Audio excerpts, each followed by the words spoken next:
Sampai kapan Anda akan membiarkan rasa takut menguasai Anda? Keputusan ada di tangan Anda. Berapa banyak lagi yang akan Anda lakukan untuk membawa tekanan yang tidak memungkinkan Anda bernapas, berpikir, atau menikmati hidup? Jika Anda bosan hidup dalam mode waspada, jika pikiran Anda tidak berhenti, atau ketika semua hal di luar sana sunyi, pesan ini ditujukan untuk Anda karena waktunya telah tiba untuk mengambil kendali. Anda tidak membutuhkan kehidupan yang sempurna untuk berdamai. Anda membutuhkan alat, kesadaran, dan keputusan. Hari ini, Anda akan menemukan teknik nyata, praktis, dan kuat untuk membungkam kebisingan, menenangkan tubuh Anda, dan memulihkan pikiran Anda. Anda tidak datang ke dunia ini untuk bertahan hidup dengan kecemasan. Anda datang untuk hidup dengan kehadiran, dengan kekuatan, dan tanpa rasa takut. Sebelum kita mulai, saya ingin Anda melakukan sesuatu yang kuat. Langsung saja ke kolom komentar dan tulis kalimat ini. Hari ini saya memilih untuk hidup tanpa rasa takut. Saya orang yang tabah. Buatlah komitmen pada diri Anda sendiri. Janganlah hanya sekadar ungkapan.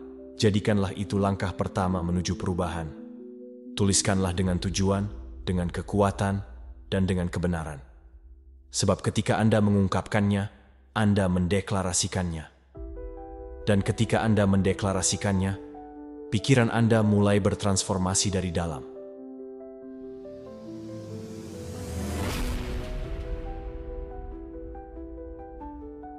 Pelajaran pertama, ketakutan adalah musuh yang nyata, dan ini adalah pola internal yang dapat diubah. Ketakutan tidak ditemukan di luar sana.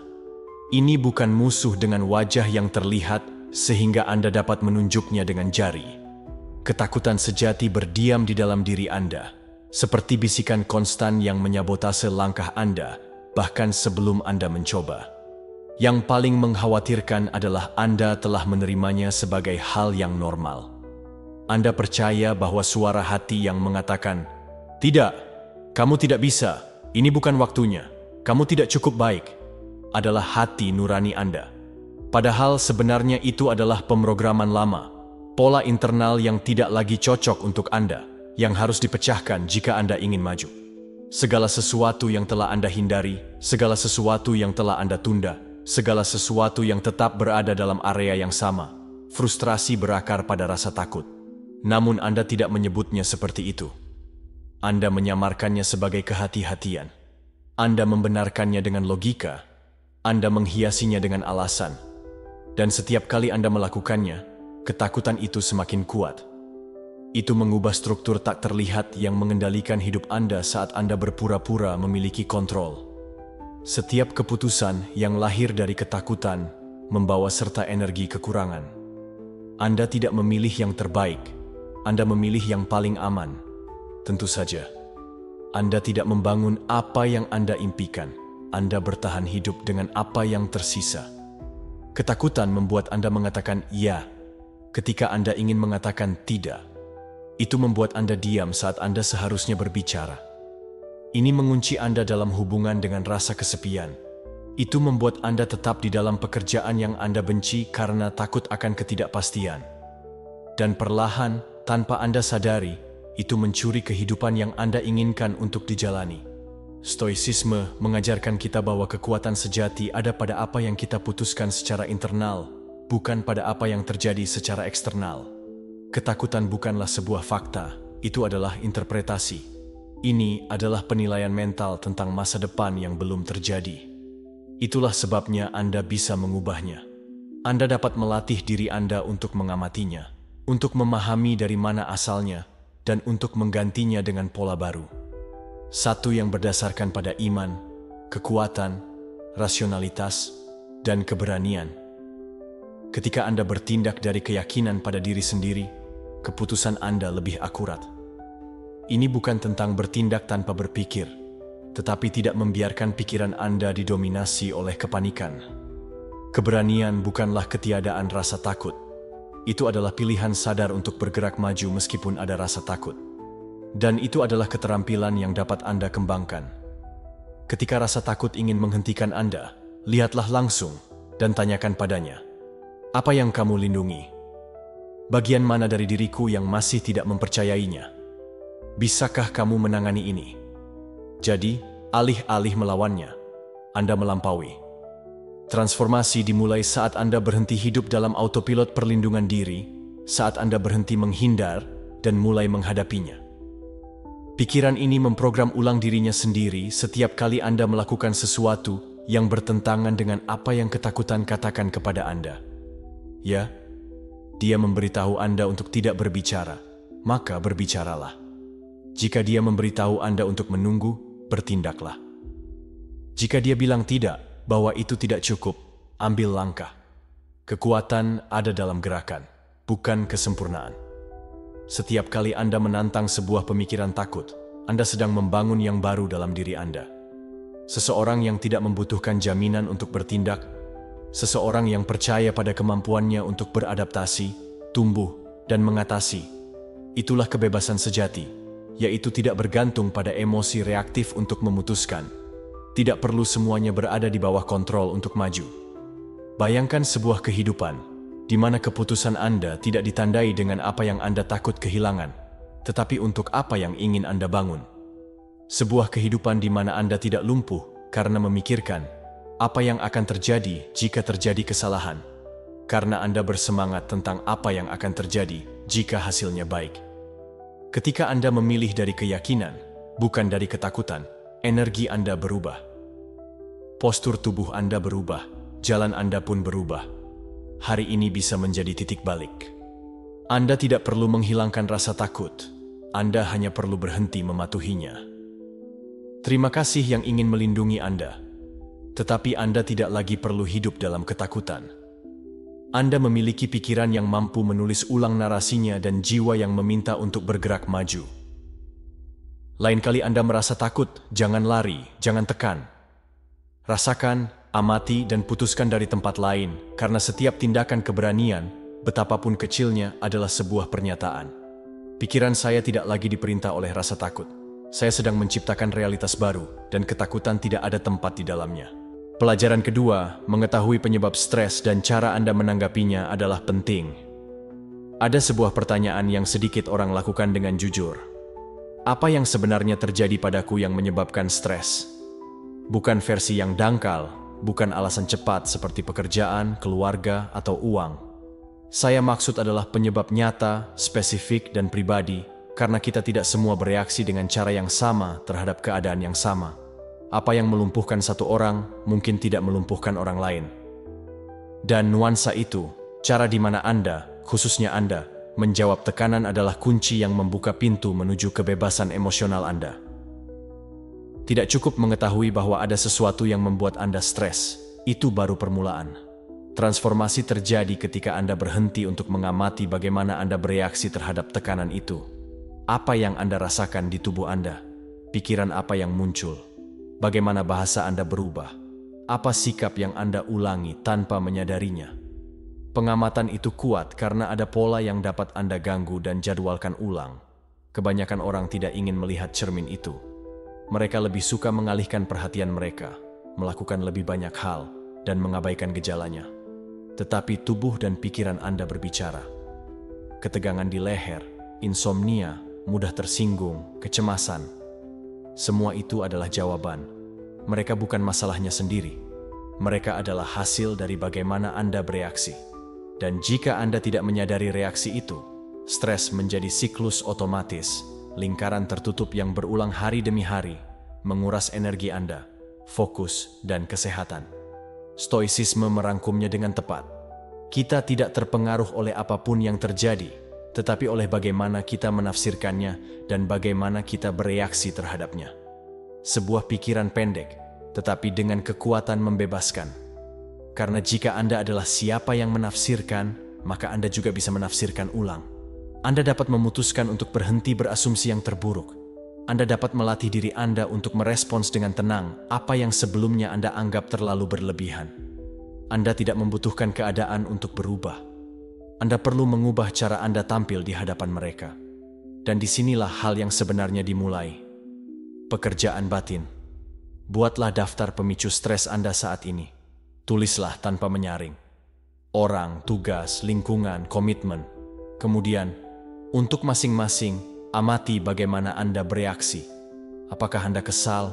Apakah Anda mempercepat? Apakah Anda memblokir? Apakah Anda menyabotase diri sendiri? Apakah Anda mulai mencari seseorang untuk disalahkan? Atau apakah Anda dipenuhi dengan pikiran-pikiran yang membawa bencana?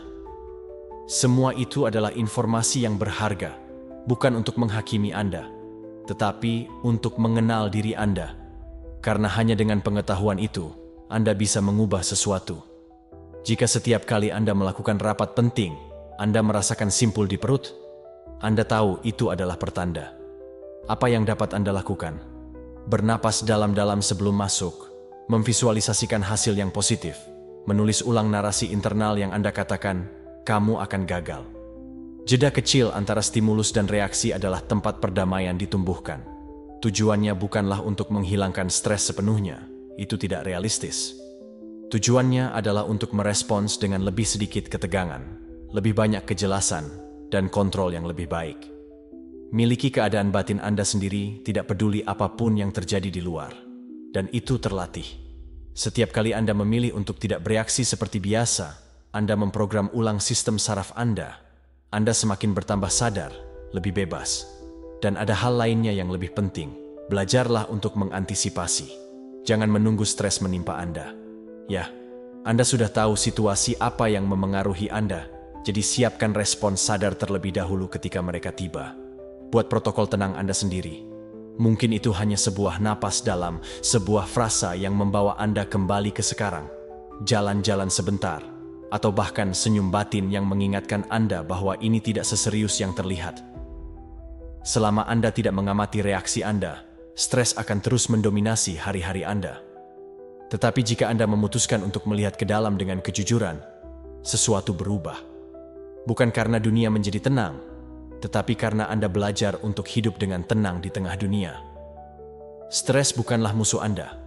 Itu adalah tanda, kesempatan untuk bangkit dan memulihkan kontrol. Jadi, istirahatlah, amati, pahami, dan bertindaklah dengan kesadaran. Karena ketika Anda mengubah cara Anda merespons, realitas Anda juga berubah. Dan apa yang sebelumnya berada di luar jangkauan Anda, sekarang menjadi ujian yang dapat Anda lalui dengan tenang. Pelajaran ketiga, latihan pernapasan membantu mengendalikan kecemasan dan mengurangi stres. Pernapasan Anda mengubah segalanya, bahkan jika Anda belum menyadarinya. Anda tidak perlu pergi ke tempat jauh, atau membaca buku, atau memiliki uang untuk mengubah negara mental Anda. Anda hanya perlu kembali ke yang paling dasar, yaitu pernapasan Anda. Itu ada di sana, dalam aliran tak terlihat yang lewat tidak diperhatikan sepanjang hari, di mana terdapat salah satu kunci paling ampuh untuk menenangkan pikiran Anda, mengurangi stres, dan mengendalikan kecemasan. Tetapi Anda tidak melakukannya. Anda bernapas dengan dangkal dan cepat, otomatis, dan dengan begitu, tubuh Anda masuk dalam mode waspada terus-menerus, pertahanan, ketegangan. Tanpa Anda sadari, Anda berlatih untuk hidup dalam perang, bahkan saat di luar sunyi. Tetapi Anda dapat mendidik kembali diri Anda sendiri. Anda dapat melatih sistem saraf Anda melalui latihan pernapasan. Dan ketika Anda melakukannya, Anda tidak hanya bersantai. Anda pulih, Anda menyeimbangkan kembali. Pikiran Anda fokus, tubuh Anda mengendur, detak jantung Anda teratur, dan tingkat kortisol Anda turun. Apa yang tampak mendesak kini tidak lagi tampak mendesak. Apa yang sebelumnya membuat Anda gelisah sekarang terasa begitu saja. Karena kekuatan tidak tentang mengendalikan yang eksternal. Kekuatan sebenarnya adalah mengendalikan keadaan internal Anda.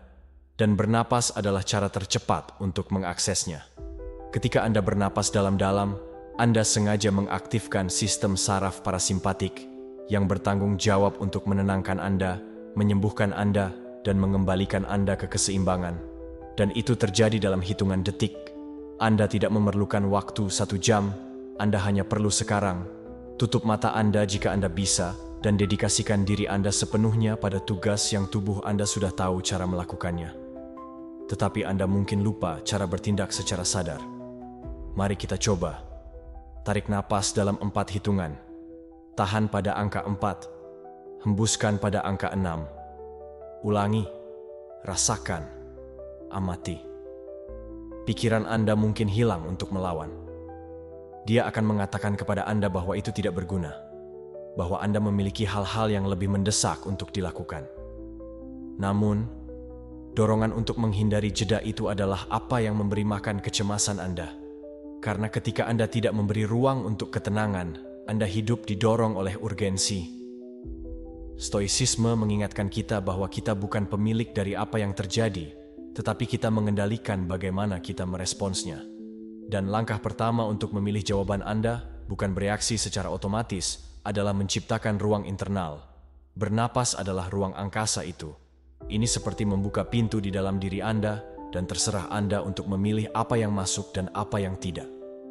Ini memberi waktu untuk berpikir, untuk merasakan dengan kejelasan, untuk bertindak dengan tujuan.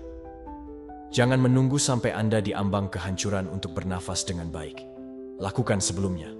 Jadikan itu kebiasaan. Setiap pagi saat bangun, sebelum melihat telepon. Setiap malam sebelum tidur sebagai ritual penutupan. Kapanpun Anda merasakan ketegangan, ketakutan, kemarahan, frustrasi, disitulah Anda harus bernapas lebih dalam. Jangan lari.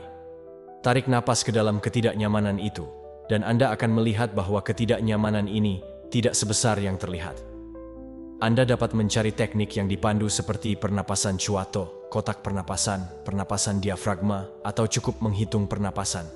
Anda tidak perlu melakukannya dengan sempurna. Yang Anda butuhkan hanyalah ketekunan, karena setiap hari Anda bernapas dengan kesadaran. Anda melatih sistem saraf Anda untuk kembali ke ketenangan, bahkan ketika semua hal di luar dalam kekacauan. Bernapas bukan hanya udara, ini adalah jangkar, ini adalah obat, ini adalah penguasaan emosional. Ketika Anda bernapas dengan niat, Anda memberitahu tubuh Anda, kita aman, kita bisa tenang. Dan tubuh merespons, karena ini bukan sihir, ini biologi, ini sains, ini praktik.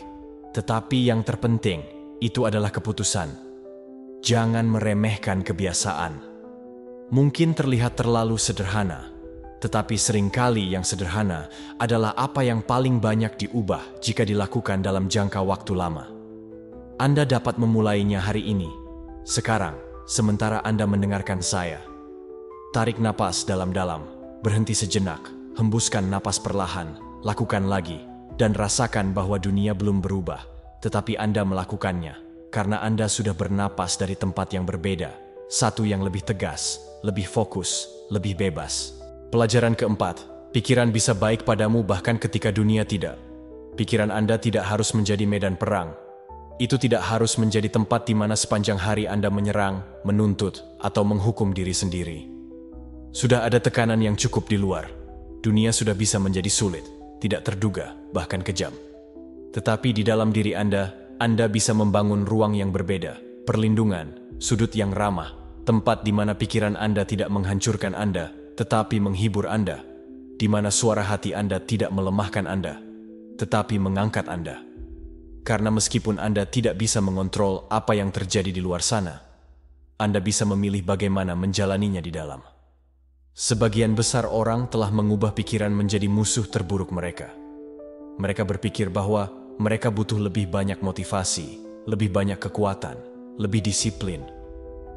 Tetapi apa yang sebenarnya mereka butuhkan adalah kebaikan hati. Pikiran yang menyertai Anda, bukan yang menyerang Anda.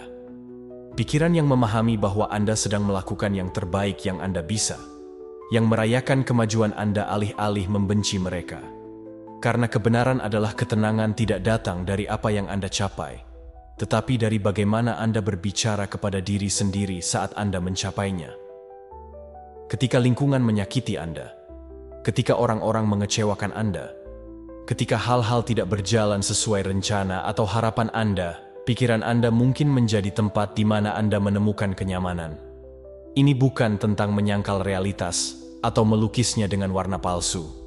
Ini tentang secara sadar memilih pendekatan yang tidak menghancurkan Anda, mempraktikkan seni berpikir dengan penuh kasih sayang, dengan harapan, dengan visi, karena pikiran juga adalah makanan.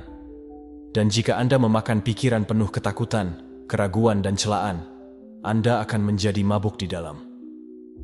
Ikuti tes ini. Di saat sulit, jangan lari dari kenyataan. Masukkan pikiran Anda seperti saat seseorang masuk ke rumah Anda. Tutup mata Anda. bernapas dan mulai menabur gambar, kenangan, frasa yang membawa Anda kembali ke pusat Anda. Visualisasikan tempat-tempat yang menggambarkan Anda tenang. Ulangi kata-kata yang menghubungkan Anda kembali dengan kekuatan Anda. Ingat momen-momen di mana Anda telah mengatasi hal-hal yang lebih buruk. Rasakan bahwa itu baik-baik saja, meskipun itu kecil. Tindakan sederhana untuk mengarahkan ulang perhatian, untuk membuat pikiran Anda menjadi suatu tempat layak huni, memiliki dampak yang mendalam. Stoicisme mengungkapkannya dengan kuat. Jiwa akan menjadi kuat ketika menemukan jati dirinya dalam kedamaian itu sendiri, dan tidak tergantung pada apa yang terjadi di luar. Itulah kuncinya. Ini bukan tentang melarikan diri dari dunia, tetapi tidak mengizinkan dunia menyerbu bagian dalam diri Anda. Lindungi pikiran Anda seperti Anda melindungi rumah Anda, untuk menjaga apa yang Anda biarkan masuk, apa yang Anda ulang, dan apa yang Anda biarkan tinggal. Dan setiap kali Anda memilih pikiran yang menjaga Anda sedang menegaskan kembali kekuatan Anda. Bagaimanapun caranya kacau adalah segala sesuatu di sekitar, selalu Anda bisa berhenti dan membangun beberapa detik kebaikan batin. Dan detik-detik ini, dengan latihan, menjadi menit, dan kemudian menjadi kebiasaan, dan dengan waktu, menjadi gaya hidup mental yang memungkinkan Anda untuk merasa damai meskipun dunia sedang berperang. Ini bukan penipuan diri sendiri. Ini adalah latihan.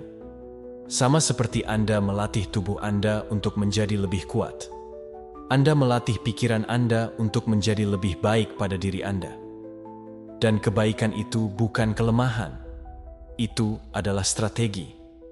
Karena satu pikiran yang diperlakukan dengan hormat memiliki lebih banyak energi, lebih banyak kejernihan, lebih banyak perlawanan untuk terus berlanjut.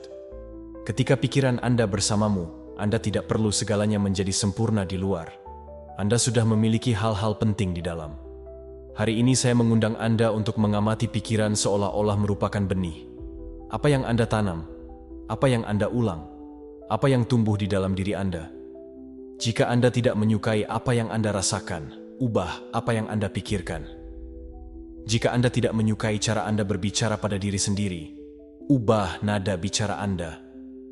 Buatlah pikiran Anda menjadi tempat yang Anda inginkan kembali, bukan sesuatu yang harus Anda lakukan lari. Dan ketika Anda menyadari bahwa Anda bisa baik-baik saja, bahkan ketika semuanya di luar buruk, Anda akan menemukan kekuatan yang tidak dapat dirampas oleh siapapun. Karena kekuatan sejati bukanlah ketidakpekaan. Itu adalah belajar menjadi perlindungan diri Anda sendiri, sekutu Anda sendiri, ruang ketenangan Anda sendiri. Dan tidak ada orang lain yang dapat melakukannya untuk Anda, hanya Anda. Pelajaran kelima. Penciptaan pengalaman dan pengetahuan sadar membantu mengatasi rasa takut. Anda tidak membutuhkan ketakutan itu lenyap agar bisa terus maju. Yang Anda butuhkan adalah melatih pikiran Anda cara berbeda dalam menanggapi ketakutan itu. Karena otak Anda bukanlah musuh Anda. Itu adalah mesin yang bekerja sesuai dengan pola yang sering Anda sendiri tanpa disadari telah memperkuatnya lagi dan lagi. Dan setiap kali Anda menghindar, lari, atau lumpuh, pola itu menjadi lebih kuat. Namun, jika Anda mulai membuat pengalaman sadar yang baru, bentuk baru dari pengamatan, pembelajaran baru yang disengaja, maka sesuatu mulai berubah. Anda tidak bereaksi seperti sebelumnya lagi. Anda tidak tenggelam dalam ketakutan yang sama. Anda bisa memberitahu otak Anda, berhenti takut dan berharap dia akan patuh. Tetapi Anda bisa menunjukkan kepadanya bahwa tidak ada bahaya. Anda bisa mengajarinya melalui pengulangan sadar bahwa Anda aman, bahwa Anda bisa menangani apa yang datang, bahwa Anda tidak perlu hidup dalam mode bertahan. Dan itu tidak dicapai hanya dengan berpikir berbeda, itu dicapai dengan hidup yang berbeda, keluar dari rutinitas panik, membuka diri terhadap pengalaman yang menantang persepsi Anda tentang bahaya sedikit demi sedikit, tanpa kekerasan, tetapi dengan niat. Pikirkan tentang ini. Ketakutan seringkali merupakan suatu antisipasi. Anda tidak berada di depan bahaya nyata, tetapi lebih pada gagasan apa yang mungkin terjadi. Dan ide itu telah dipelihara oleh sejarah Anda, luka-luka Anda, keyakinan Anda, keheningan Anda. Tetapi Anda bukanlah cerita itu. Anda adalah orang yang bisa menulis ulangnya. Anda adalah orang yang bisa melihat ketakutan di mata dan berkata, Saya akan belajar darimu, tetapi saya tidak akan lagi mematuhi Anda seperti sebelumnya. Alat ini semakin kuat Anda, semakin sadar Anda, hadir, mengamati ketakutan Anda tanpa menghakiminya, mendengarkan apa yang ingin diberitahukan kepada Anda, bertanya kepada diri sendiri, apakah ketakutan ini nyata? Apakah ini baru atau lama? Apakah apa yang saya bayangkan benar-benar terjadi? Jeda itu memberi Anda kembali kendali, dan dari sana Anda dapat memilih untuk merespons daripada bereaksi. Stoicisme menjelaskan hal ini dengan jelas dalam ajarannya. Apa yang tidak kita ketahui itu sendiri, tetapi penilaian kita terhadapnya.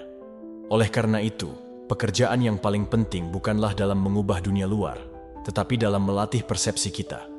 Ini bukan tentang menghilangkan rasa takut, tetapi untuk mendidik pikiran agar tidak menjadi sebuah keyakinan.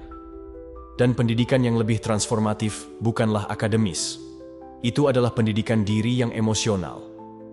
Adalah duduklah dengan diri Anda sendiri dan tanyakan pada diri Anda, apa yang mengaktifkan saya?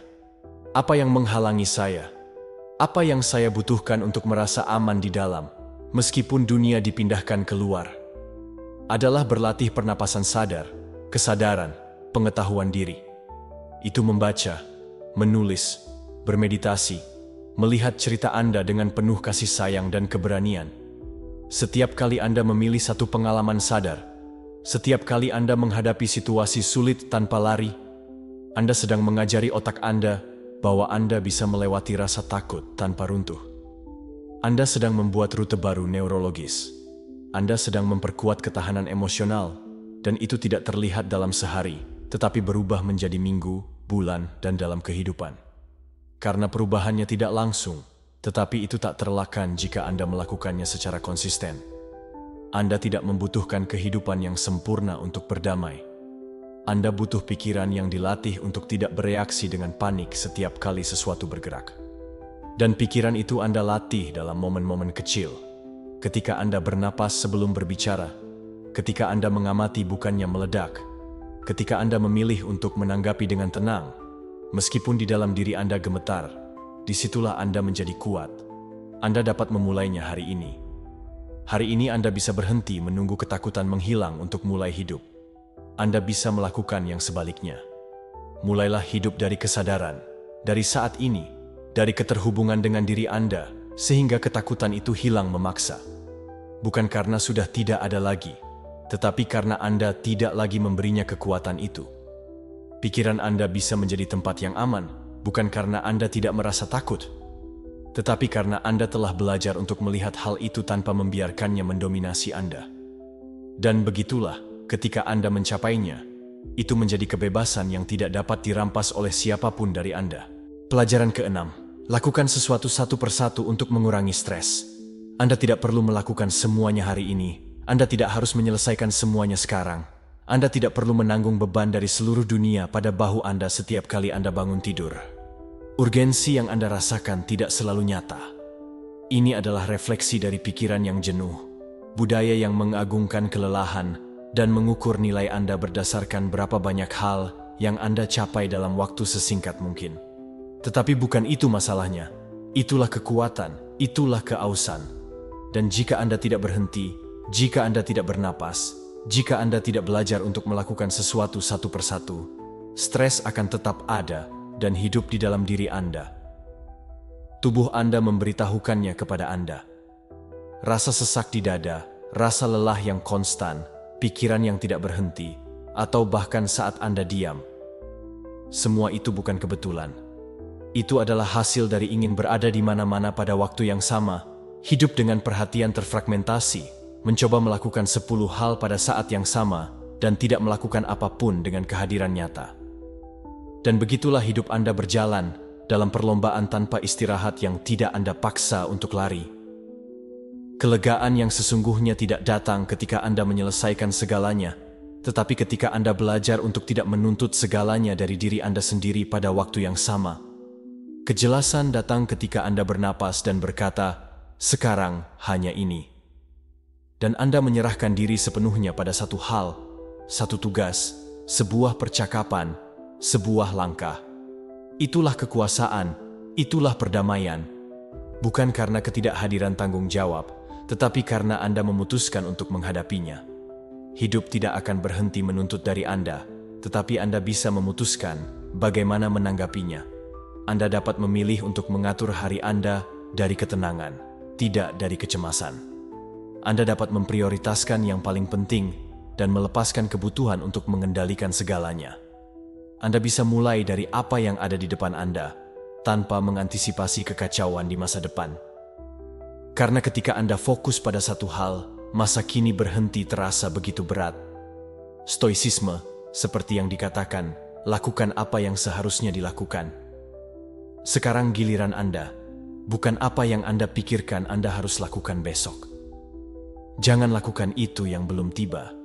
Fokus pada menyajikan tugas dengan baik. Itu adalah praktik yang mendalam dan membebaskan, karena Anda tidak perlu menyelesaikan seluruh hidup Anda hari ini. Anda hanya perlu memberikan langkah berikutnya dengan perhatian penuh. Dan ketika Anda merasakan kewalahan itu kembali, karena itu akan kembali, lambatkan secara harfiah. Perlahankan, berhenti sejenak, tarik napas dalam-dalam, menghirup, hitung sampai 4. Tahan napas Anda, buang napas perlahan, ulangi. Karena terkadang yang Anda butuhkan bukanlah peningkatan produktivitas, tetapi lebih banyak ruang, lebih banyak oksigen, lebih banyak jeda sadar untuk mengkalibrasi ulang pendekatan Anda. Jika pikiran Anda bergerak lebih cepat dari tubuh Anda hidup dalam ketegangan. Tetapi ketika Anda menyamakannya, saat Anda menyelaraskan pernapasan dengan tindakan Anda, ketika Anda tidak membiarkan pikiran Anda berlari ke apa yang akan terjadi selagi tubuh Anda masih di sini, maka ada sesuatu di dalam diri Anda yang dilepaskan. Anda mendapatkan kembali kendali. Anda mendapatkan kembali hadiah kendali. Jadikan ini kebiasaan, bukan hanya momen yang terisolasi. Setiap kali Anda melihat daftar tugas Anda membuat Anda kewalahan, jangan menyerah padanya. Ambil selembar kertas, tulis yang penting. Pilih hanya satu hal untuk memulainya. Dan ketika Anda menyelesaikannya, rayakanlah. Bukan karena apa yang telah Anda capai, tetapi karena cara Anda melakukannya. Dengan kehadiran, dengan tenang, dengan jelas. Karena itu adalah apa yang paling Anda butuhkan saat ini. Tidak ada lagi kecepatan, tidak ada tujuan lagi. Anda butuh kehadiran. Anda harus berada di tempat Anda berada. Rasakan apa yang Anda lakukan. Pikirkan dengan kejelasan. Bernapas dengan niat. Karena dari sana semuanya diatur dengan lebih banyak fluiditas. Anda tidak harus melaju lebih cepat untuk maju. Terkadang berjalan lebih lambat adalah yang terbaik. Membawa Anda lebih jauh. Satu hal pada satu waktu, satu langkah, satu desahan, satu keputusan sadar. Dan ketika Anda memberi diri Anda izin itu, hari itu berhenti menjadi beban dan menjadi kesempatan untuk terhubung kembali dengan apa yang benar-benar penting. Pelajaran ke-7. Aksi adalah kunci untuk menguasai rasa takut, bukan ketidakhadiran yang sama. Ketakutan tidak hilang secara ajaib. Itu tidak pergi sendirian hanya karena Anda ingin ia pergi. Itu tidak hilang ketika Anda membaca lebih banyak kalimat motivasi atau ketika Anda menunggu saat yang tepat. Ketakutan adalah acting dalam ketangkasan berkuda. Satu-satunya cara untuk menghancurkan kendali mereka atas diri Anda adalah dengan terus maju ketika segala sesuatu dalam diri Anda bergetar. Karena yang berubah bukanlah apa yang Anda pikirkan tentang rasa takut, tetapi apa yang Anda lakukan ketika rasa takut itu muncul. Tindakan tersebut, meskipun minimal, meskipun goyang, tenaganya lebih besar daripada setiap upaya untuk meyakinkan Anda dengan kata-kata. Kebanyakan orang menunggu sampai mereka merasa siap untuk bertindak. Menunggu sampai mereka tidak ragu lagi, sampai mereka tidak merasa gugup lagi, sambil berkata dalam pikiran, "Ya." Tetapi kenyataannya adalah bahwa momen itu jarang datang. Karena ketakutan akan selalu menemukan alasan untuk menunda. Akan selalu memberitahu Anda bahwa Anda membutuhkan lebih banyak persiapan, lebih banyak waktu, lebih banyak keamanan. Dan jika Anda mendengarkannya, Anda akan menjalani seluruh hidup Anda menunggu tanpa berani. Ini bukan tentang menghilangkan rasa takut. Ini tentang bergerak bersamanya, membawanya bersamamu seperti seseorang yang membawa ransel, tetapi jangan biarkan ransel itu memutuskan jalannya. Itulah keberanian, itu saja. Bisa. Karena ketika Anda mengambil langkah dengan ketakutan, langkah itu menjadi ujian hidup yang bisa Anda lalui.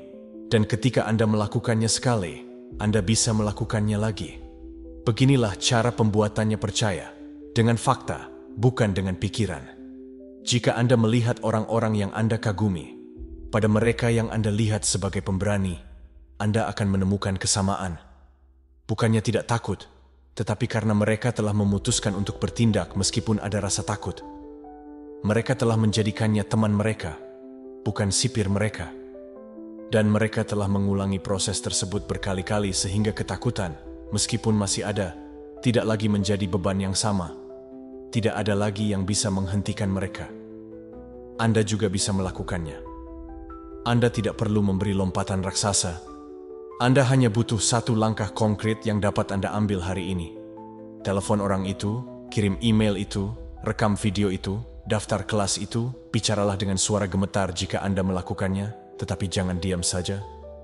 Karena setiap kali Anda menunda-nunda karena takut, ketakutan itu tumbuh, tetapi setiap saat Anda bertindak meskipun demikian, Anda tumbuh. Stoicisme mengajarkannya dengan jelas. Itu bukan apa yang Anda takutkan yang merugikan diri Anda sendiri, tetapi keputusan untuk tidak menghadapinya. Untuk Stoa, keberanian adalah suatu kebajikan yang tidak bergantung pada emosi, tetapi pada keputusan. Mereka tidak berharap untuk merasa berani. Mereka memutuskan untuk bertindak dengan benar, bahkan meskipun mereka gemetar di dalam. Itu saja yang saya usulkan kepada Anda hari ini. Bukan berarti Anda menjadi seseorang tanpa rasa takut, tetapi menjadi seseorang yang tidak membiarkan dirinya didominasi oleh rasa takut. Dan hal ini tidak tercapai hanya sekali. Ia dilatih seperti otot. Setiap kali Anda melakukan apa yang Anda takut untuk lakukan, Anda memperoleh kekuatan. Dan bukan hanya kekuatan eksternal, tetapi kekuatan internal yang dipantulkan dalam cara Anda berbicara, cara Anda berjalan, cara Anda menghadapi kehidupan. Ketakutan berhenti menjadi tembok dan menjadi pintu. Dan Anda, dengan setiap tindakan yang Anda lakukan, memiliki kunci untuk melewatinya. Jadi jika hari ini Anda merasa takut, ucapkan selamat pada diri Anda sendiri. Karena itu berarti Anda dekat dengan sesuatu yang penting. Jangan lari, jangan terganggu, jangan tutupi dengan pekerjaan yang tidak perlu. Rasakan dan bertindaklah sesuai dengannya. Karena tindakan itu adalah pesan yang Anda berikan kepada pikiran Anda. Saya memerintah. Dan pikiran Anda belajar. Pelajari bahwa Anda tidak perlu menunggu untuk merasa kuat sebagai permulaan. Pelajari bahwa Anda bisa maju bahkan dengan jantung Anda yang berdetak cepat dan tangan yang berkeringat. Jadikanlah keberanian sebagai kebiasaan, bukan peristiwa khusus. Jangan simpan untuk hari-hari yang luar biasa. Gunakanlah hari ini, pada saat ini, bahkan jika itu untuk keputusan kecil, karena yang penting bukanlah ukuran langkahnya, tetapi arahnya. Dan ketika Anda memilih untuk melangkah maju, meskipun sedikit, Anda sudah menang. Ketakutan tidak akan hilang sepenuhnya. Tetapi, Anda bisa belajar untuk tidak hidup sesuai dengan aturan mereka.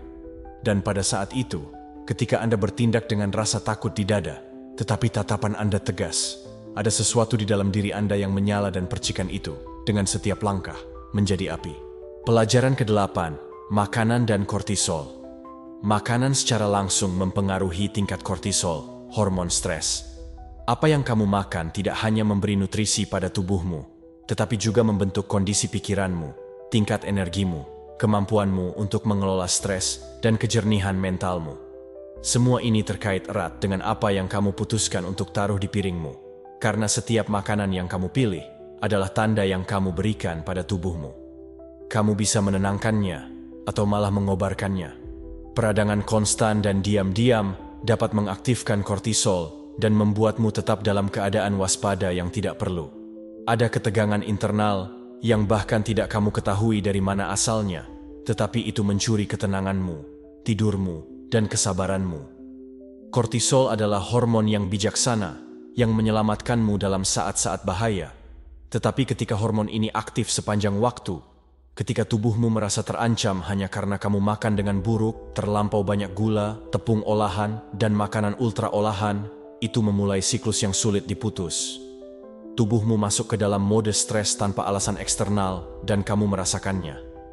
Kamu bangun lelah, mengalami kesulitan berkonsentrasi, merasa kesal dengan segalanya, dan akhirnya mencari makanan sebagai pelarian. Ini adalah saat di mana kamu harus menyadarinya. Kamu tidak bisa terus memisahkan status emosionalmu dari dietmu. Kamu tidak bisa berpura-pura memiliki kejernihan mental jika kamu terus-menerus terjebak dalam perasaan marah dan cemas. Kamu tidak bisa meminta keluargamu untuk tenang jika kamu mengisi tubuhmu dengan makanan yang mengubah suasana hati. Karena kecemasan tidak selalu dimulai di kepala.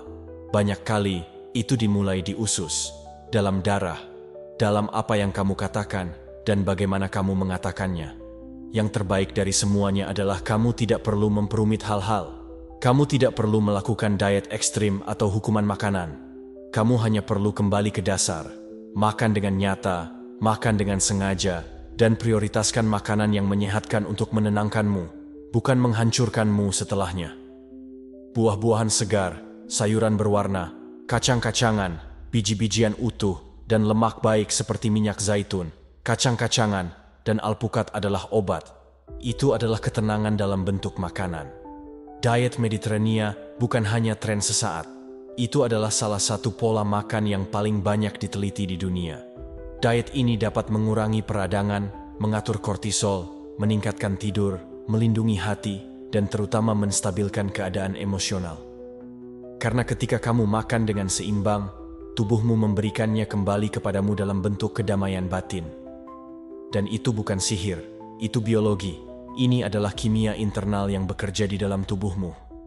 Stoicisme mengajarkan bahwa kamu harus menjaga tubuhmu sebagai instrumen untuk menahan pikiranmu, karena kebajikan tidak mekar dalam tubuh yang babak belur, meradang, dan diabaikan.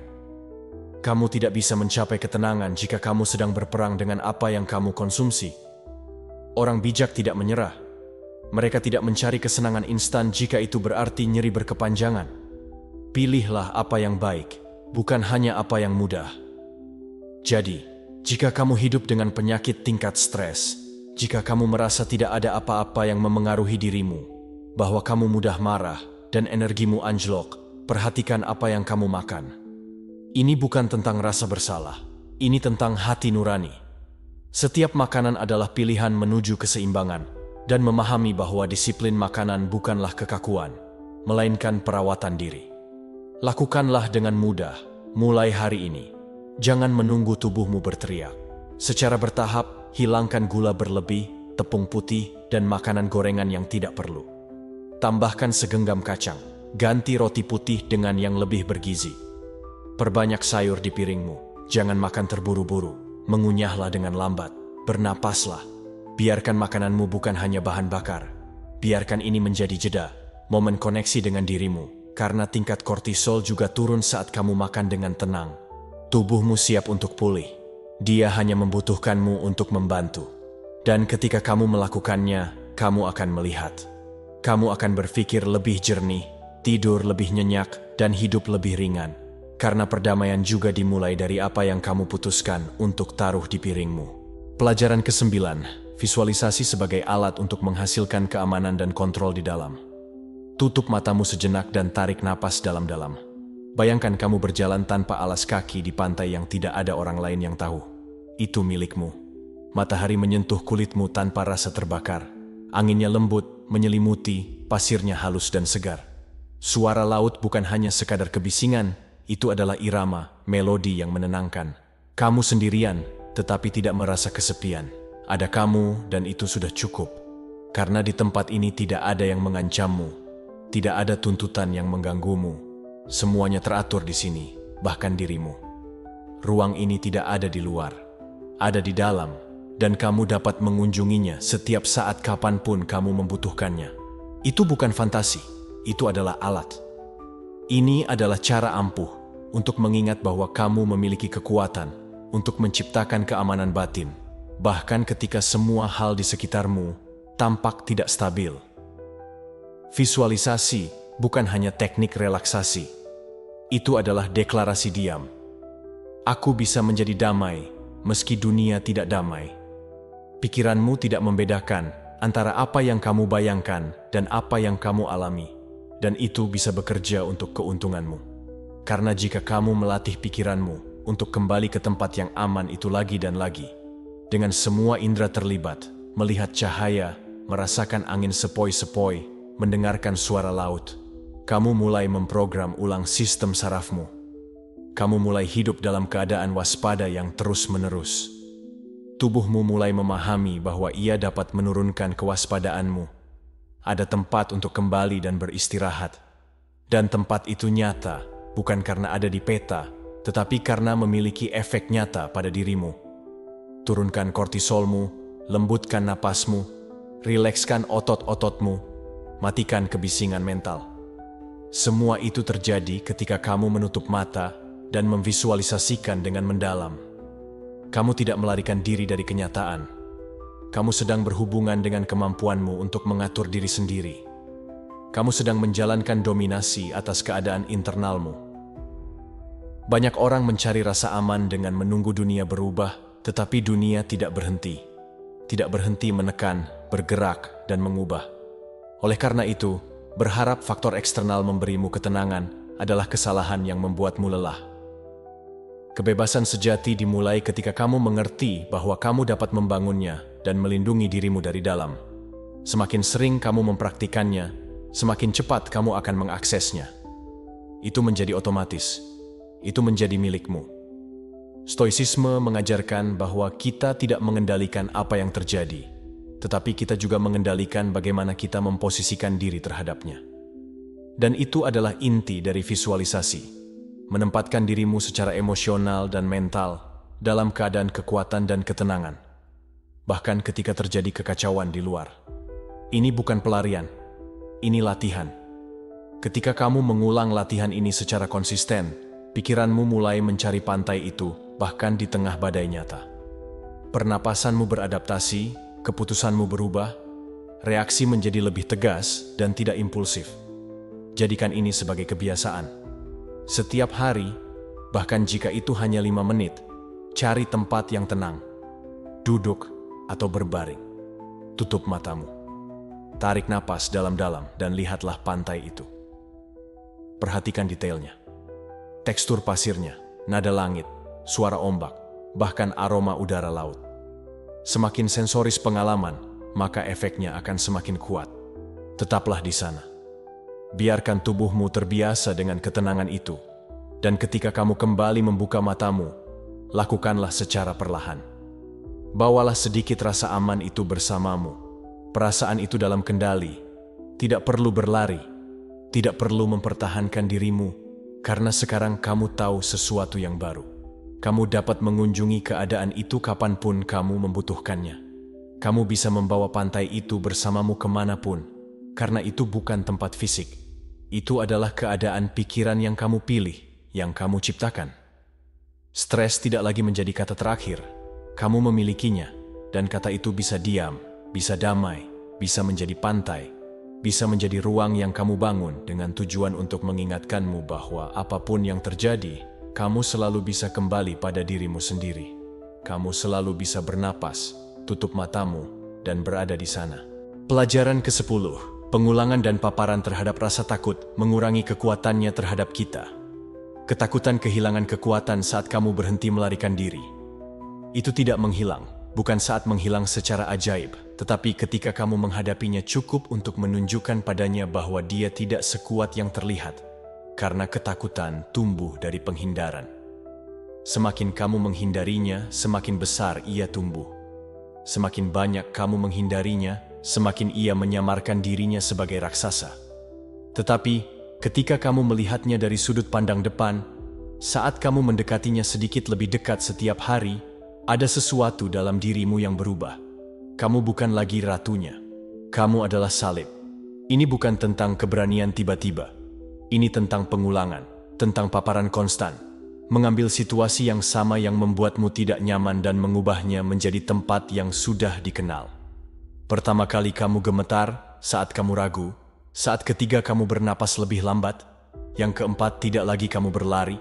Dan setelah beberapa saat, apa yang tampaknya tak tertahankan menjadi dapat dikelola. Bukan karena takut menghilang, tetapi karena kamu berubah di depannya.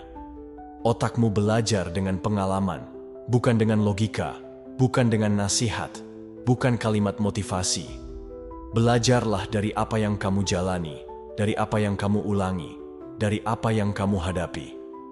Setiap saat bahwa kamu mengekspos dirimu terhadap apa yang membuatmu takut dan kamu bertahan hidup, kamu mengirimkan sinyal yang jelas bagi sistem sarafmu. Tidak ada bahaya nyata. Dengan setiap tanda, tubuhmu menjadi sedikit lebih rileks, pikiranmu menjadi lebih jelas, dan reaksi berlebihan menurun. Itulah kuncinya. Ungkapkan dirimu secara bertahap, tanpa kekerasan, tanpa memaksakan diri, tetapi jangan berhenti. Jika berbicara di depan umum membuatmu takut, mulailah berbicara dalam kelompok kecil. Jika percakapan sulit bagimu, mulai dengan menuliskannya.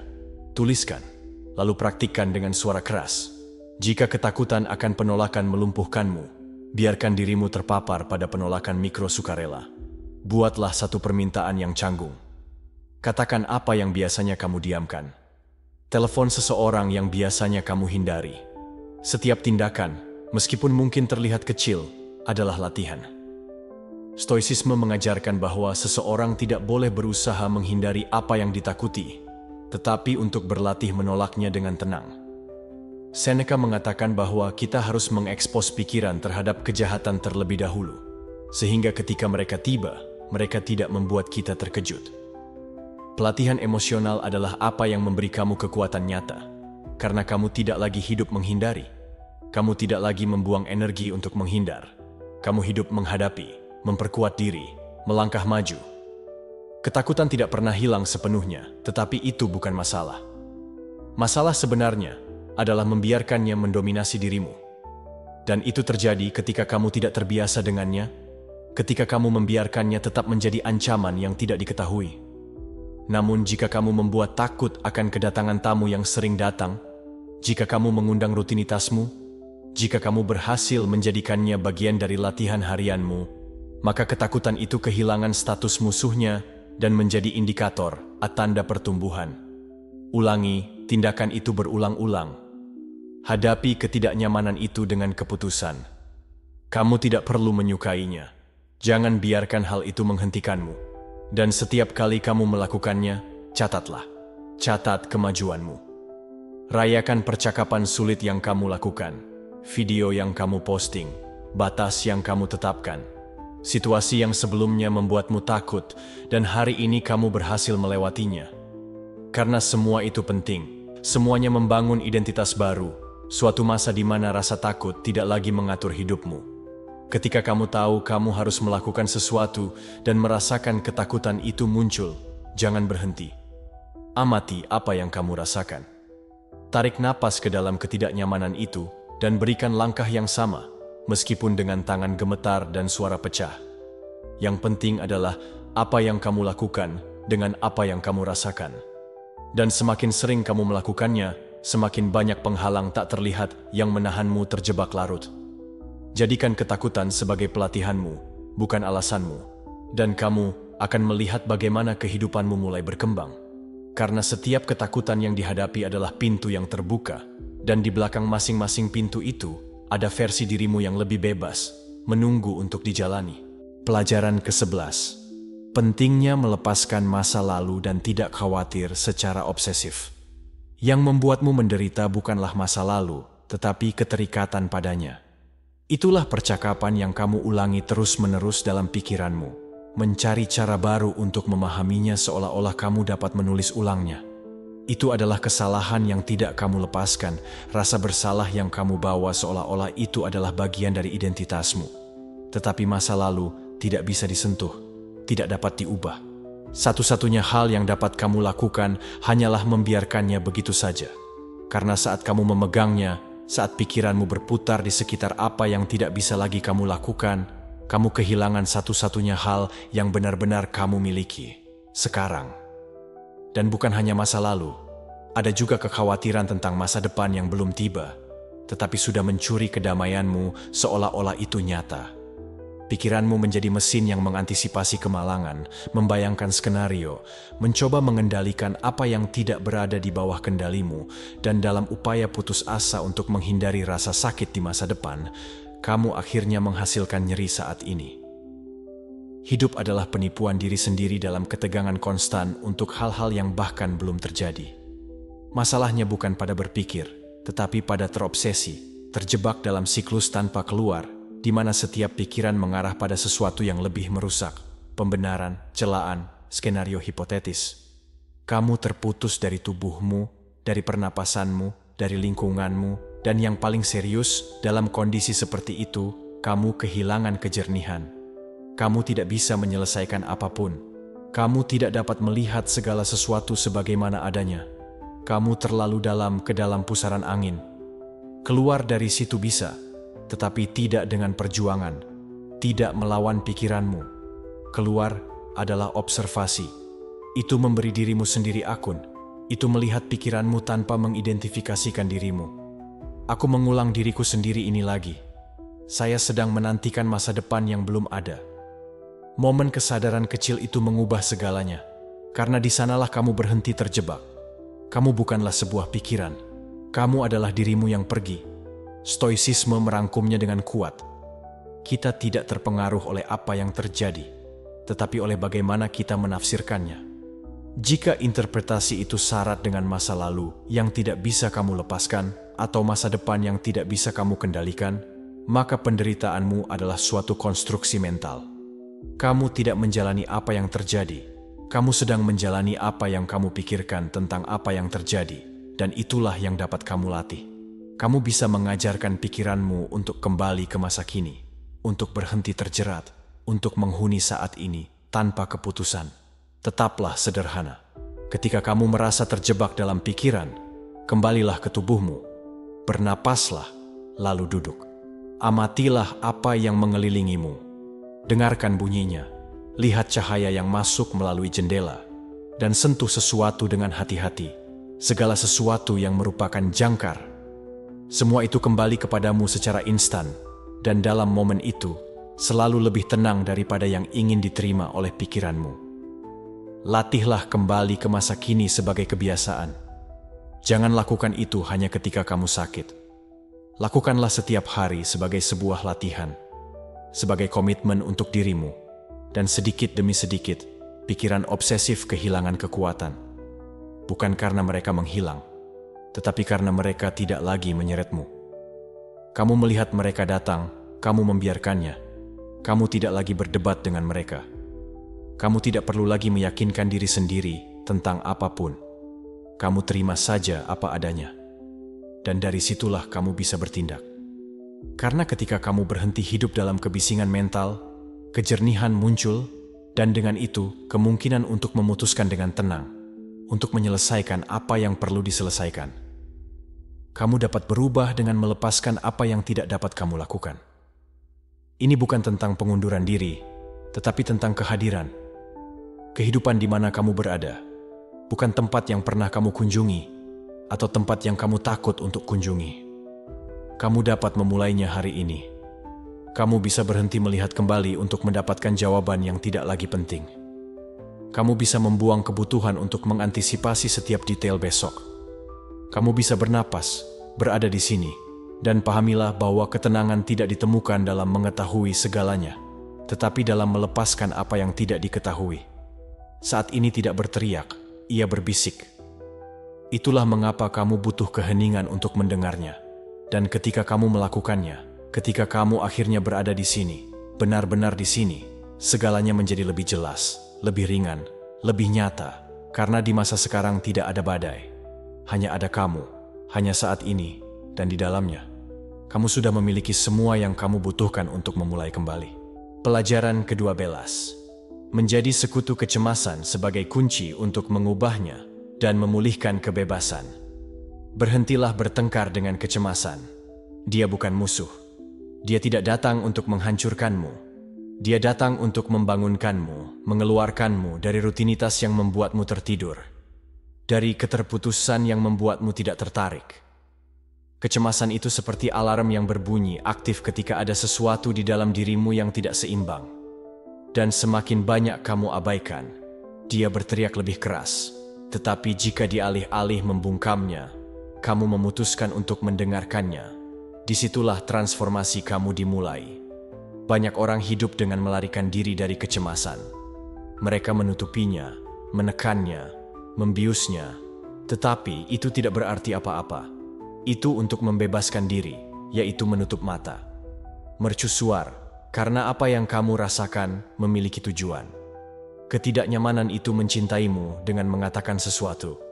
Ini menunjukkan kepadamu bahwa ada pikiran yang tidak lagi berguna bagimu, kebiasaan yang menguras energimu, dan keputusan yang kamu hindari. Jika kamu belajar untuk melihatnya tanpa rasa takut, jika kamu menjadikannya sekutu, kamu menemukan bahwa kecemasan bukanlah kutukan, melainkan guru. Amati tubuhmu saat kecemasan tiba. Di mana itu terwujud, bagaimana kamu bernapas, apa yang kamu pikirkan, apa yang kamu hindari untuk dihadapi, dan bagian mana dari dirimu yang meminta istirahat dan perhatian. Ketika kamu mulai bertanya pada dirimu sendiri pertanyaan-pertanyaan itu, kecemasan berubah bentuk. Berhentilah menjadi ancaman yang menghancurkan dan menjadi pemandu yang membimbing. Ini bukan tentang memuliakan kecemasan. Ini tentang tidak menyangkalnya. Tentang berhenti memberi makan ilusi bahwa semuanya baik-baik saja ketika jelas tubuh dan pikiranmu memberitahu bahwa tidak. Kejujuran terhadap diri sendiri adalah langkah pertama menuju kebebasan. Karena tidak ada seorang pun yang terbebas dari apa yang tidak dilakukannya terima dulu. Dan ketika kamu memutuskan untuk melihat kecemasan sebagai sekutu yang tidak nyaman tetapi perlu, semuanya disusun ulang dari dalam. Lakukan perubahan kecil tetapi tegas. Ubah cara kamu berbicara, ubah kecepatan hidupmu, ubahlah kebiasaan yang menyabotase energimu. Ubah jenis pikiran yang kamu ulangi seperti mantra tidak sadar. Kamu tidak perlu berubah sepanjang hari ini. Tetapi mulailah bergerak, karena kecemasan juga muncul dari stagnasi, mengetahui bahwa sesuatu harus diubah dan tidak melakukannya. Stoicisme mengajarkan bahwa kita tidak perlu takut pada emosi kita, tetapi untuk memahaminya dan bertindak baik meskipun mereka melakukannya. Epictetus berkata, apa yang mengganggu makhluk manusia bukan fakta, tetapi pendapatmu tentang mereka. Pendapat bisa berubah, dan ketika itu berubah, pendapatmu bisa berubah. Kecemasan bukan lagi monster yang mengendalikan hidupmu. Itu hanya tanda bahwa kamu tahu cara menafsirkan dan mengelola.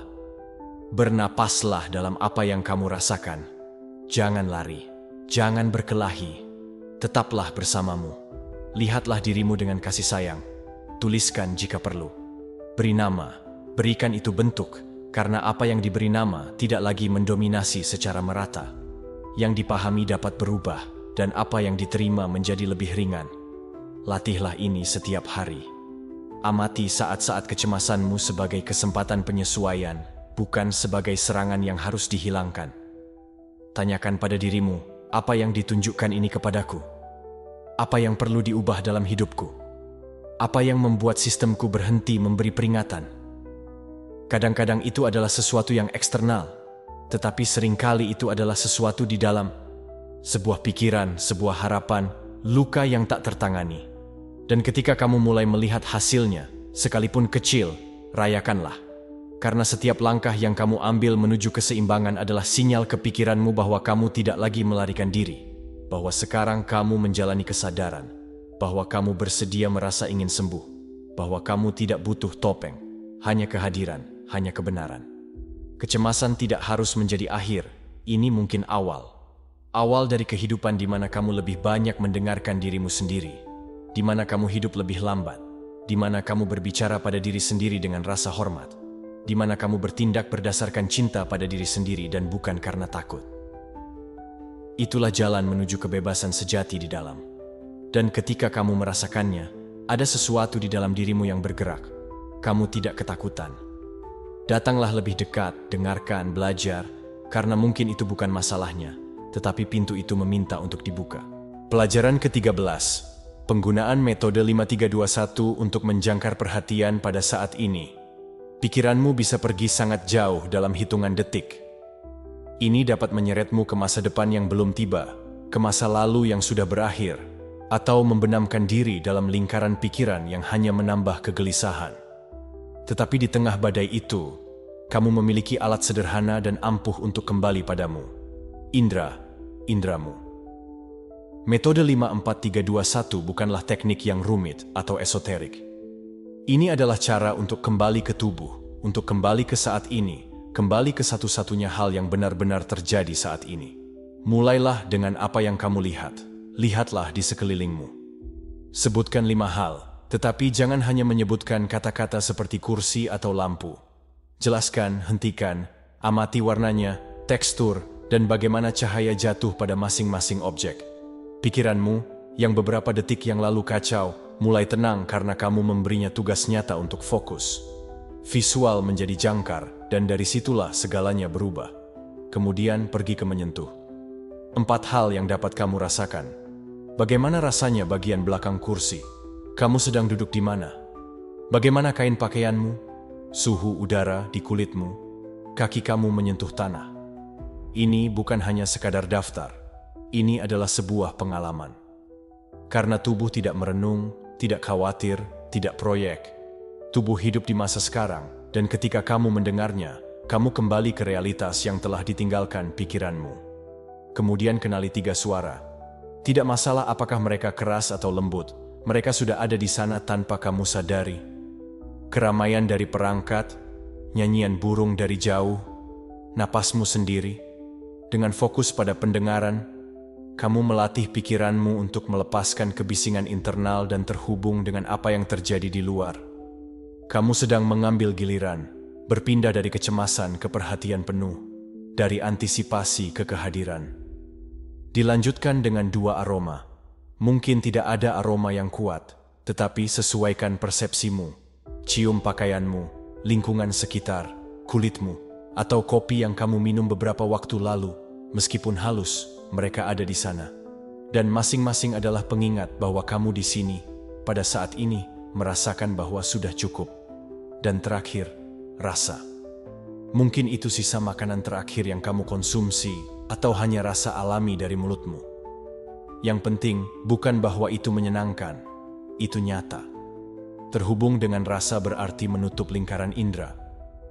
Ini untuk menyegel pengalaman menjadi lengkap dalam persepsi dari setiap bagian dirimu.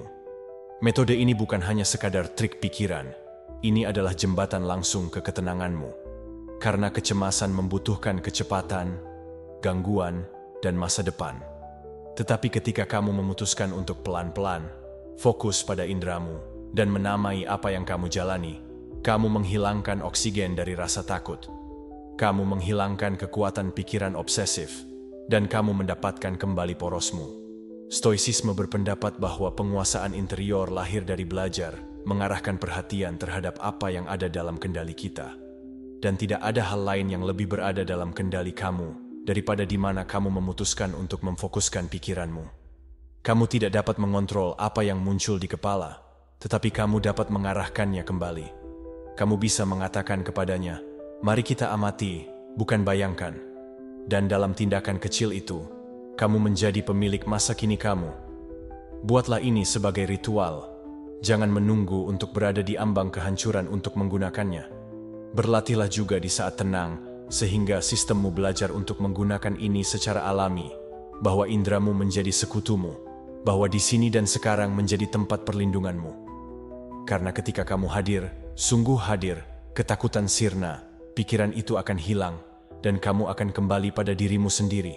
Pelajaran ke-14. Berikan nutrisi pada bagian terbaikmu untuk memperkuat keberanian dan mengatasi ketakutan. Setiap kali kamu memilih untuk fokus pada ketakutanmu, kamu memberinya makan, kamu memberinya kekuatan, kamu menyiraminya seolah-olah itu adalah bunga yang ingin kamu lihat tumbuh. Tetapi ada juga bagian lain di dalam dirimu. Bagian yang tahu bagaimana cara bangkit, yang ingin maju, yang telah ada lebih lama dari yang kamu ingat. Bagian itu juga butuh makanan. Jika kamu memutuskan untuk mulai memberinya makan, jika kamu memberinya perhatianmu, energimu, kata-katamu, maka keberanian pun bersemi, bukan sebagai emosi sesaat, tetapi sebagai akar dalam yang mendukung langkahmu. Kamu tidak bisa berharap untuk merasa kuat jika apa yang kamu pikirkan setiap hari melemahkanmu. Jika kamu mengulang bahwa kamu tidak bisa, bahwa kamu tidak cukup, bahwa semuanya akan salah, pikiranmu mempercayainya dan bertindak sesuai dengannya. Namun jika kamu mulai meneguhkan diri dengan kebenaran, Jika kamu berbicara kepada dirimu sendiri dengan tegas, jika kamu mengulang apa yang kamu katakan yang ingin kamu wujudkan dan bukan yang ingin kamu hindari, maka sesuatu akan diprogram ulang dari dalam. Energi kamu berubah, bahasa kamu berubah, dan identitasmu mulai dibangun di atas fondasi yang kokoh. Ini adalah sebuah pilihan, berikan cahayamu atau ikuti bayangan. Ketakutan akan terus muncul, hambatan akan terus datang kembali, tetapi kamu dapat melatih dirimu untuk bangkit lebih cepat, agar tidak terjebak dalam kesalahan, agar tidak menciptakan kembali 1000 kali apa yang salah. Itulah yang dilakukan orang tangguh.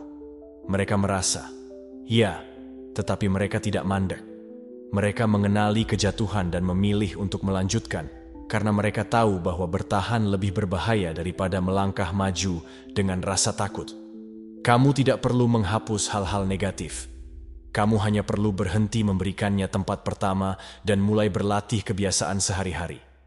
Berbicara pada dirimu dengan hormat, menjaga dirimu dengan niat, mengingatkan dirimu sendiri bahwa kamu telah mencapai apa yang telah kamu capai, mengatasi apa yang kamu mampu pegang. Mudah untuk melupakan pencapaianmu ketika ketakutan berteriak, tetapi jika setiap hari kamu membawanya kembali, jika kamu menyebutnya, jika kamu merayakannya, maka ketakutan kehilangan volume, menciptakan rutinitas kekuatan. Bisa di pagi hari atau sebelum tidur, tetapi biarkan itu menjadi milikmu. Itu bersikap sakral. Tuliskan apa yang kamu kagumi tentang dirimu. Nyatakan apa yang kamu inginkan. Visualisasikan siapa dirimu yang ingin kamu ubah. Tolak apapun pikiran yang ingin menyeretmu ke versi lama dirimu. Orang yang ragu, yang bersembunyi, yang melumpuhkan. Jangan berikan padanya ruang. Jangan bernegosiasi dengan suara itu. Stoicisme menyatakan hal ini dengan jelas. Apa yang kamu beri makan dengan pikiranmu, itu memperkuat kehidupanmu. Itulah sebabnya orang bijak tidak ditinggalkan. Mereka tidak diizinkan untuk mengulang apa yang sudah mereka ketahui itu berbahaya. Bukan karena mereka tahu kaku, tetapi karena mereka telah bertanggung jawab atas apa yang mereka bangun setiap hari. Dan kamu juga bisa melakukan hal itu dengan setiap kata, dengan setiap pilihan, dengan setiap tindakan kepedulian terhadap diri sendiri. Ini bukan tentang kesombongan, ini tentang ketegasan. Memperlakukan dirimu sebagaimana kamu memperlakukan seseorang yang kamu cintai, untuk menuntut dirimu dengan cinta, bukan dengan hukuman. Mengetahui bahwa kamu bisa berbuat lebih banyak, tetapi tanpa menyangkalnya dengan penuh semangat. Karena tumbuh dewasa bukanlah eksploitasi diri. Itu adalah bergerak maju dengan kesadaran, mengoreksi tanpa menghancurkan, bangkit tanpa rasa bersalah. Setiap hari adalah kesempatan untuk memberi makan bagian terbaikmu, bukan untuk menyempurnakan diri sendiri, tetapi untuk mengarahkanmu, untuk menaruh energi ke dalam apa yang mengangkatmu, bukan yang menenggelamkanmu. Arah yang konstan itu adalah arah yang mengubah. Tidak ada transformasi tanpa kebiasaan, tidak ada kekuatan tanpa latihan, tidak ada perdamaian tanpa keputusan. Jadi lakukanlah. Mulai hari ini. Hari ini kamu dapat berbicara dengan suara yang lain. Hari ini kamu dapat melihat apa yang sedang kamu capai. Hari ini kamu bisa berhenti menoleransi pemikiran yang membatasi dirimu. Hari ini kamu bisa memberikan rasa hormat yang pantas kamu dapatkan kepada dirimu sendiri. Dan jika kamu melakukannya hari ini dan kamu melakukannya besok, maka masa lalu yang tidak diperkuat lagi akan menjadi ketakutanmu. Itu akan menjadi keberanian. Dan ketika saat yang sulit tiba, karena itu akan datang, kamu tidak akan lagi menghadapinya dari kerapuhan, tetapi dari otot emosional yang telah kamu latih. Karena kamu memutuskan untuk memberi makan bagian dirimu yang tidak menyerah, dan bersama-sama, waktu menjadi kebebasan. Pelajaran 15. Kosongkan pikiran Anda untuk melepaskan emosi yang terakumulasi. Keluarkan itu yang kamu bawa di dalam dirimu bukanlah kelemahan, itu adalah melepaskan. Itu adalah tindakan keberanian diam. Karena apa yang tidak dikatakan adalah yang tidak diungkapkan, yang disimpan, dan lagi-lagi menjadi berat, disimpul di badan, kecemasan di dada, dalam ketegangan yang terakumulasi dengan waktu mulai memakan korban. Oleh karena itu, hari ini saya mengajak Anda untuk mengosongkan pikiran Anda, untuk lepaskan apa yang telah kamu pegang, Tidak terhadap orang lain, tidak mencari, tidak ada persetujuan atau saran. Hanya Anda di depan kertas. Anda dan kebenaran Anda. Tulis tanpa filter, tidak terstruktur, tidak dikoreksi, tanpa perlu khawatir tentang bagaimana bunyinya. Tidak itu membuatnya cantik. Jadikan itu nyata. Keluarkan amarahmu bahwa kamu tetap diam, ketakutan bahwa kamu tidak mengakui, penderitaan yang kamu pura-pura tidak rasakan ada, kesedihan yang kamu sembunyikan di baliknya kekuatanmu. Semua yang harus keluar karena selama dia tinggal di dalam dia, akan terus mempengaruhi cara Anda berpikir, bagaimana Anda bereaksi, bagaimana Anda hidup. Dan menulisnya adalah suatu tindakan kejujuran yang mendalam. Kapan Anda melakukannya, sesuatu yang hebat terjadi. Kamu berhenti jadilah budak emosi Anda, karena saat mereka berada di dalam mereka tampak lebih besar, lebih gelap, lebih kacau. Tetapi ketika Anda melihatnya dalam kata-kata, ketika Anda melihat di luar diri Anda, mereka kehilangan kekuatan. Anda mulai memahaminya, untuk memprosesnya, untuk menyadari bahwa kamu bukanlah kamu marah, kamu bukanlah kecemasanmu, kamu bukanlah kamu kesedihan, Anda hanya merasakannya. Dan perasaan bukanlah dosa. Perasaan adalah bagian dari untuk tetap hidup. Jadikan itu kebiasaan. Setiap hari, bahkan jika itu hanya 5 menit, sebuah buku catatan yang tidak akan dibaca oleh siapapun, satu spasi milikmu, di mana kamu tidak berpura-pura, di mana tidak ada topeng, di mana tidak ada penghakiman. Dan jika ada hari kamu tidak tahu harus mulai dari mana, mulailah dengan ini. Hari ini aku duduk dan membiarkan mengalir. Terkadang kata-kata tunggal akan keluar, kadang-kadang berupa rentetan kalimat. Tidak formatnya penting, unduhannya penting. Dan jangan menulis untuk memahami segalanya, menulis untuk melepaskan, kemudian kejelasan. Karena terkadang pikiran tidak butuh jawaban, butuh ruang, dan mengosongkan apa yang terkumpul akan menciptakan itu ruang, seperti membuka jendela di ruangan tertutup selama bertahun-tahun. Udara masuk, cahaya masuk, penindasan sirna. Dia stoicisme mengingatkan kita bahwa penguasaan pribadi bukan berarti menekan emosi, tetapi untuk mengatur mereka dari akal dan pemahaman. Dan untuk mengerti terlebih dahulu Anda harus memperhatikan. Untuk memerintah, pertama harus diakui. Tulis apa Anda merasa itu adalah langkah pertama menuju itu kejelasan yang sangat Anda butuhkan. Bukan untuk tetap berada dalam drama, tapi untuk keluar darinya dia dengan kekuatan yang lebih besar. Dan kamu tidak membutuhkannya masalah besar untuk menulis. Kadang-kadang lepaskan saja rasa frustrasi kecil, gangguan sehari-hari, keraguan, kelelahan. Semua itu juga terakumulasi, berat. Jangan meremehkan kehidupan sehari-hari. Setiap kata yang kamu keluarkan adalah satu batu berkurang ransel Anda. Ketika Anda selesai, Anda tidak memiliki untuk membaca ulang. Anda tidak perlu menganalisis. Anda dapat menutup buku catatan, menyimpannya, bakar saja, buang saja, atau simpan saja. Lakukanlah, itu baik untukmu. Tapi hal yang paling penting, itu sudah terjadi. Anda tidak meninggalkannya di dalam. Tidak kamu membiarkannya menjadi kecemasan, insomnia, dalam beban mengubah. Menulislah seperti seseorang yang bernafas, seperti siapa yang perlu membersihkan interior mereka untuk melihat lebih baik, karena itulah yang dilakukannya praktik ini. Bersih, rapi, bebas, dan seiring berjalannya waktu, Anda tidak hanya mengurangi kecemasan, kamu juga lebih mengenal dirimu sendiri. Anda memahami siklus Anda, luka Anda, pemicu, dan dari pemahaman itu, Anda bisa hidup dengan lebih damai, dengan lebih banyak kasih sayang, dengan lebih banyak kekuatan. Kosongkan pikiranmu kapanpun Anda membutuhkannya. Bahwa kertas tersebut jadilah tempat berlindungmu. Biarkan tulisan menjadi cara untuk memberitahumu, aku di sini merasa. Dan itu tidak apa-apa, karena tidak ada yang lebih berani daripada menghadapi dirimu sendiri sama dengan kebenaran. Dan tidak ada yang lain membebaskan untuk menemukan bahwa ketika menulis, apa yang membebani Anda juga memulainya untuk melepaskan apa yang menahan Anda.